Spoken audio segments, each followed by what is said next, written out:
Let us go then, you and I, when the evening is spread out against the sky like a patient etherized upon a table.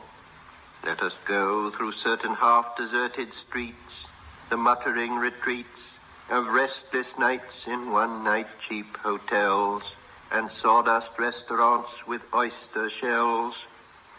Streets that follow like a tedious argument of insidious intent to lead you to an overwhelming question. Oh, do not ask, what is it? Let us go and make our visit. I want to take you out when the night is flat like a sheet that's been pinned to the wall. I want to take you to a bar where you can feel the crunch of peanut shells under your feet, where it is possible that people around you are not going home when the bar closes. I don't want you to ask me, what is it? Let's just go. Let's go to these places. Even if we wind up in the rooms with the old women who look at us like we're mad. I'll hold your hand and pull you through, and we'll pretend that they're not clucking at us. The air is a cat that walks around on soft paws, its fur rotten from months of neglect. You can smell it wherever you go, but still, it thrills you when you see it leap. Don't worry, my love. We've got time. We can waste the evening because there will be time for us to do the things that we have to do. Tomorrow, there will be time to make so many mistakes and then fix them. We should make the mistakes and then stop and get a little drunk. Let the old women talk. Their voices are uselessly low.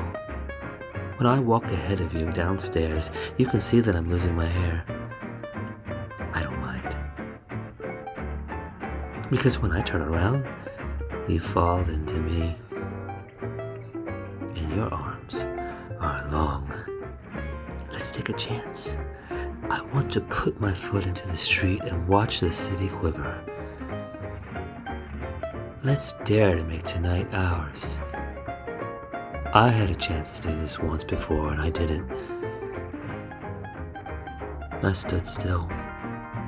When I filled a teaspoon, I made sure I didn't spill a drop. I was careful. Let's not be that way. Let's be naked. Let's let things spill. Not just because it makes sex easy. Let's be naked because that's the way we were born. I was at the university. I let them look me up and down. I know what it feels like. And as you start what I stopped so long ago, let me squeeze your hand. Listen, let me tell you what no one told me. Or if they told me, I certainly wasn't listening. Because they had me on a table. They pinned me to the desk. I wrote beautifully in the longhand that they taught me at my school. A way of writing that is strange to you. Because you can delete. You can change your sentence in seconds. So do it. Cut it up and cut it out.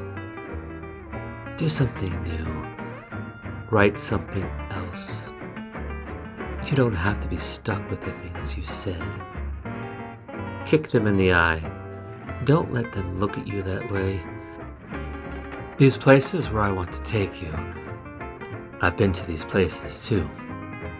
I've come here at the end of my work days. I've smoked.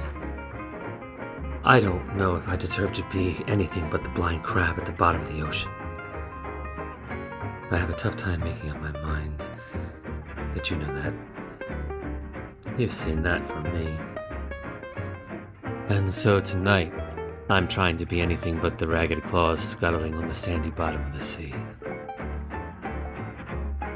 In the morning we can come back here and stretch ourselves like shadows on the floor. We can be the number 11. From our fingertips to our toes, we can become a prime number. together. I had my doubts. Before I met you, I heard the voices of women who tried to tell me that I should turn this way or roll that way or sleep more quietly. I've had my opportunity to celebrate and to mourn. I don't know what I'm doing. I can't predict the future. I know that when we sit in that corner booth near the jukebox and you drink your dark beer, I feel a little less tragic. I stop staring at the dagger and actually enjoy the sound of your smile. I don't know if it's worth it. I don't know if this love affair of ours is worth it.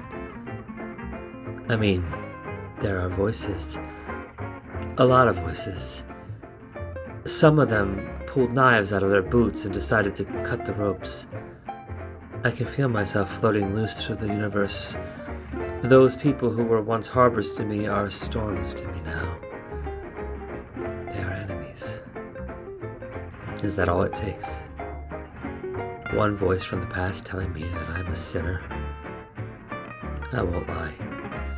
They have rattled around inside my brain. Because what if they're right? What if they see what I see and still say it's wrong? I have had others before you. They would lie beside me, eventually get up, walking into the front room with a blanket and the vacant glow of a blizzard. They would say to sparkling night, "That's not what I meant." And they would turn with tears and I feel the radiator fail. Despite their transformation, I couldn't stop my mouth from objecting. My poetry would wither. They left. They all left. My voice was a light that threw the still images of my mind on the wall that always faced the brown eyes and the down hair on the arms that hugged the knees and preferred making love to the door instead of me. I spoke. I argued. And every time they turned away from the wall and said so quietly, "That's not what I meant. That's not what I meant at all." I live with the truth that I'm sad. I see the smiles and costumes of the happiest princes, and I envy their choices. I have no choice. My head slips. I regret my arms and legs.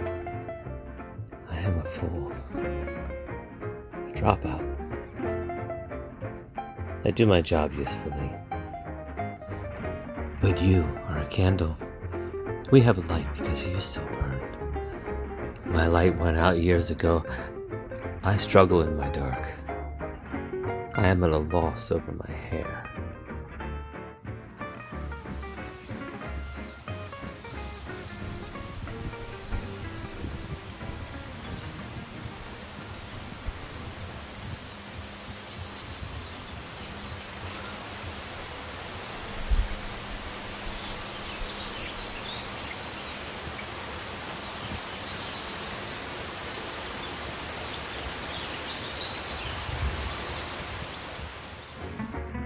I can walk to the water and sit on a bench, like an old man watching for the new haircuts. They are bent over with laughs and they travel in packs. You could be one of them. These girls don't see me, and they won't. We are drunk and asleep on the floor of your apartment. But soon the city's yawning will wake us. When you blink at me, I am sure you will wonder, how did he get so old without any warning? I won't have an answer. I'll just let the day wrap me up and shuttle me through the city like an Arabian prince on a flying carpet.